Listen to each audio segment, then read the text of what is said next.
أعوذ بالله من الشيطان الرجيم. بسم الله الرحمن الرحيم.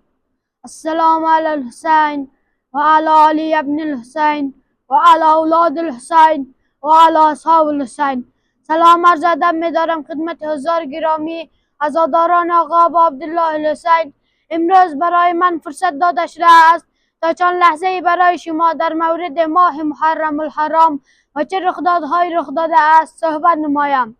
بعد از مرگ معاویه بن ابو سفیان در سال 60 هجری پسرش یزید به حکومت رسید و از حاکم مدینه خواست از امام حسین علیه السلام بیعت بگیرد. امام حسین علیه السلام بیعت با یزید را نپذیرفت، زیرا با ارزش‌های اسلامی ناسازگار می‌دانست. او برای جلوگیری از درگیری و حفظ حرمت شهر پیامبر در 28 رجب سال 60 هجری همراه خانواده و جمعی از یاران خود راهی به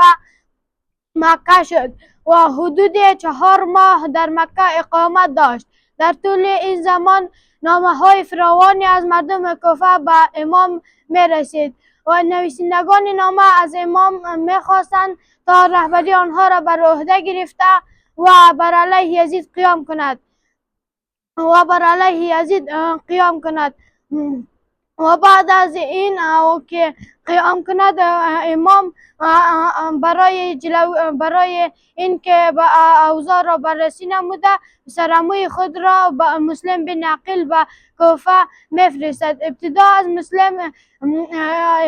مسلم استقبال گرمی صورت میگیرد و بعد از آمدن عبیدالله بن زیاد و تهدیدهایی که از طرفش میشود خیلی از مردم از حمایت خود دست میکشند و سرانجام مسلم به شهادت میرسد. امام راهی به کوفه میشود و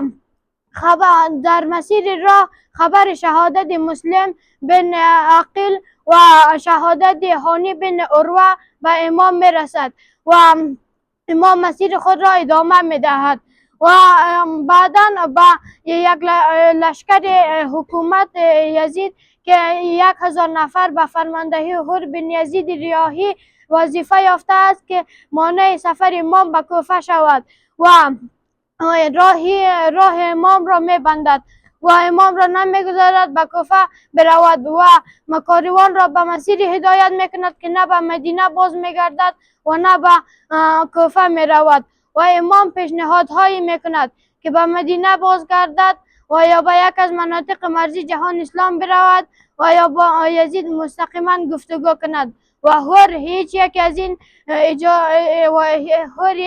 از این گزینه ها را انتخاب نمی کند و میگوید که به من وظیفه داده شده است تا راه شما را ببندم و نذارم به کوفه بیایید و کاروان را به مسیر هدایت میکند که نه به مدینه باز میگردد و نه به کوفه میرود و همراهی 4 رستل میکشد و سرانجام امام در کربلا فرود می آید و در دهم عاشورا درگیری میان یاران امام حسین و سپاه حکومت رخ میدهد که سپاه حکومت بین 3 تا 30 هزار افراد دیگر از سوی حکومت به فرستاده می شود و فرماندهی کل گروه به عمر سپرده می شود و سرانجام میان یاران امام حسین و سپاه حکومت درگیری رخ می دهد و امام حسین خیلی از خانواده و یاران خود را از دست می دهد و این واقعه ساز عاشورا می باشد. بر محمد و آل محمد صلوات الله.